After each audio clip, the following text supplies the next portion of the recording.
Good morning, wonderful people of YouTube. Jake here at Walkie Farm. Bright and early, checking on the mob.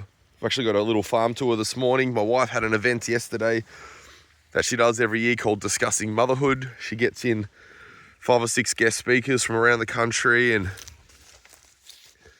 sells tickets and sells a conference where they or hosts a conference where they talk about prepartum, pregnancy, postpartum, breastfeeding, child rearing, life as a mum. We had almost 100 people on the farm yesterday and a few stayed over, and we're doing a farm tour this morning. So it's exciting.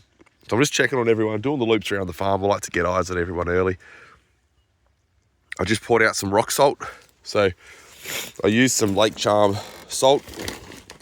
There's other salts, C90 and all that stuff. That's probably better. But if you buy this stuff by the pallet, it's like $9 per bag, 25 kilo bag.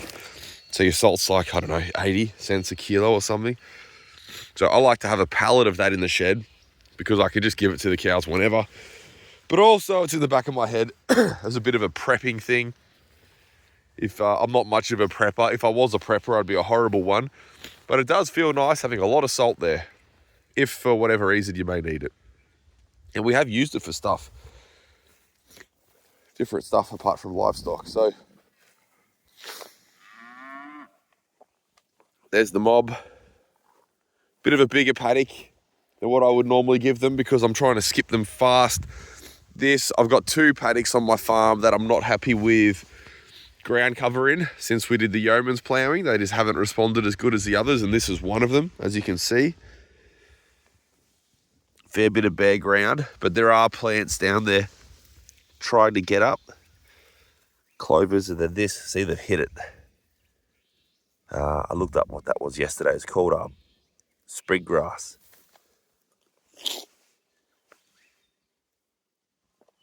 Everyone's happy, and I'm loving this little heifer. Mickey's little white heifer with the red ears here. Just absolutely gorgeous. See that little one in the shade?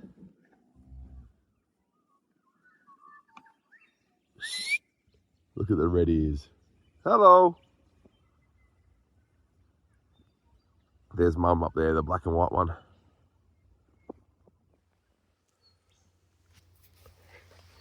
We'll show you some of the impact they did around this pond grazing. I promise we would. By the way, I've started sharing my gear that I use more and more on Facebook, and people seem to be really enjoying it. So this polywire here, polywire is expensive. And this is what I call a poor boy fence. I set up a picket every 10 or 12 meters and just put a single braid hot wire on it. It's good enough for animals that are broke to electric fence. But if you use a reel for this fence is about 300 meters long. If I take my Gallagher turbo braid geared reel, which is about $600, and I use it out on here, I leave this out all the time, and I'll leave that sitting there. It's cost me $2 a meter, and I've lost a reel on the farm. Well, on Amazon.com, you can buy 2 kilometers of polybraid reel for $90 delivered. That's a big. So if you roll that out, it's a couple cents a meter versus $2. And then you just set up handles on each end. So I've got a hot handle on this end, a cold handle on the other end. It does stretch. So you pull it tight and then you hang a reel off it, or you move it a bit, you pull on it. It does stretch a bit. I don't care so much. I just tighten up the handle. I just pull the slack through and tie it off again.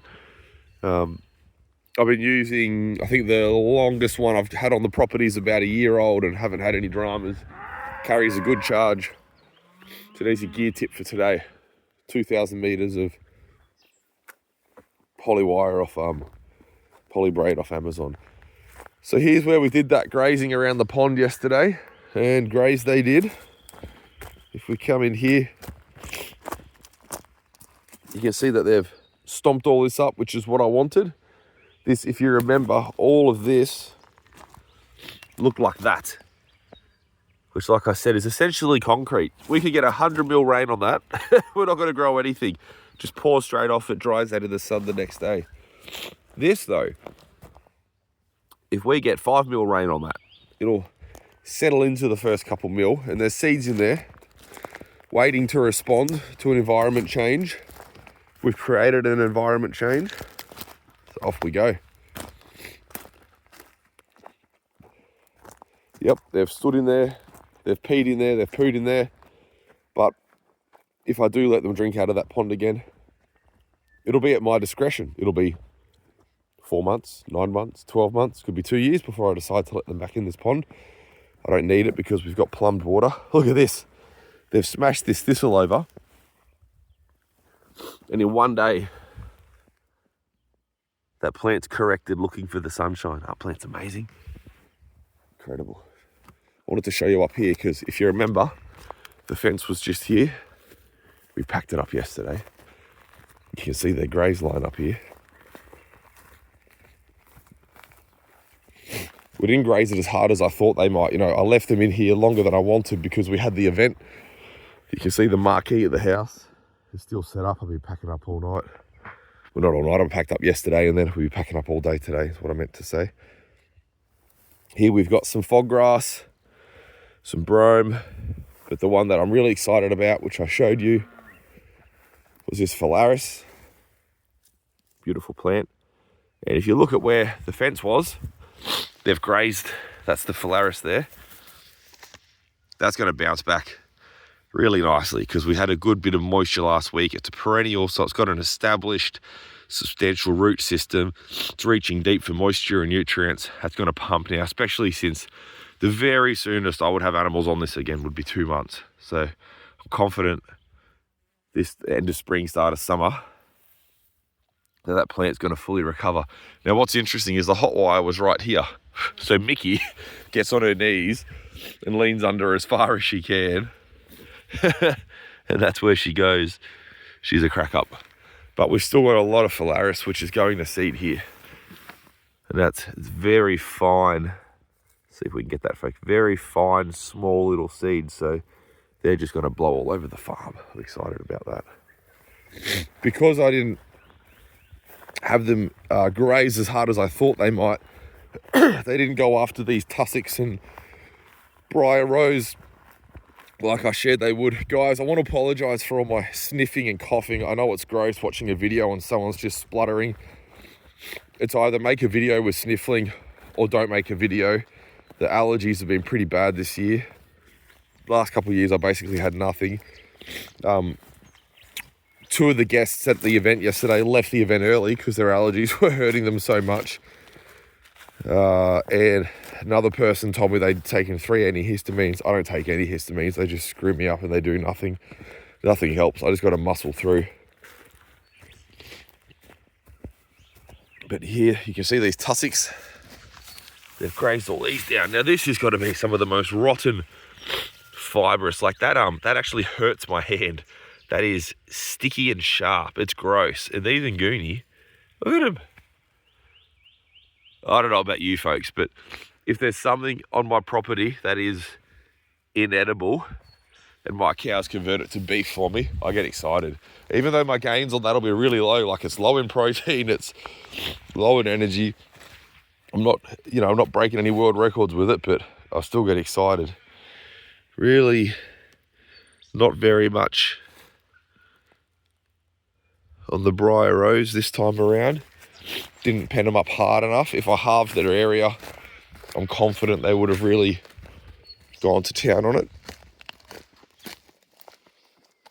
Some wombat holes if you're not an Aussie. This is what happens. You get these big holes everywhere. We've got definitely dozens, likely hundreds on this farm all over the place. You've got to watch out a little bit when you're walking around. You bust your ankles. A little bit of grazing on the end of this one, but really, see, there's a tip. There's a tip. Guys, I'll share something with you. With all my spluttering and sneezing and gross stuff. We're starting to make a couple dollars off this YouTube channel. A couple $100 a month here and there. Most of it is actually residual views from a video I put up releasing Chiron with this mob about a year ago actually. It's over 1 million views and most of the monetizations come from that. But this is a, I looked it up yesterday after I did the video. It's a native plum. I thought they might have chewed this a bit more. They have a little bit. not too much. I enjoy doing the videos and sort of esoteric Walkie farm grazing management ramblings. I do what I can, you know, we're pretty busy. I really end up only showing you the cattle. I'd like to do more videos showing you my bees and my pigs and my chooks and my sheep and stuff. But what I've been thinking, because we know I do very unedited, point and shoot, I upload it. I don't even do video descriptions, I don't do hashtags. I literally just do a title and put it up. And I just don't have time to do any of that stuff. I literally end on this video, upload it through the YouTube Studio app on my phone, and go about my day. But I have been thinking, you know, we're getting, the views don't matter so much. Like, it's only 600 views a video. Like, I get 1.5, 2 million impressions over on Facebook, but the YouTube community is a bit different. I really enjoy the comments, but when people, the views don't matter, but I enjoy the feedback. I enjoy seeing a familiar name pop up and ask a question about a specific animal or something. And we are making a few $100 a month, most months on the YouTube channel now. Like I said, most views coming from that bull video. We're thinking about buying a gimbal and a mic and hiring some sort of VA on Upwork and doing a film, whacking it into Dropbox, flicking it to someone overseas who can put it together a little bit nicer, maybe make it a bit more of a concise video, upload it with a proper thumbnail and stuff. I'm on the fence. Seems unnecessary, but maybe you guys would like it. Maybe you'd be more inclined to watch the videos, or they'd be more enjoyable for you. So if you have any thoughts about that, let me know. I put a new valve in this. These Polytrough 200s, the valves that come with them, they're a long, skinny brass piece instead of this short, splined plastic piece, and they're absolutely rotten. They just overflow all the time. We're on a bit of uneven ground here, so I just need to adjust this. I need to just throw a screwdriver in here and lower that valve a little bit. But even though we're overflowing now, and I'm looking like a muppet, this thing has saved me tens of thousands of litres of water in just the month I've had it, just from getting rid of this overflow. So all I need to do is just shift this trough. I might do it now.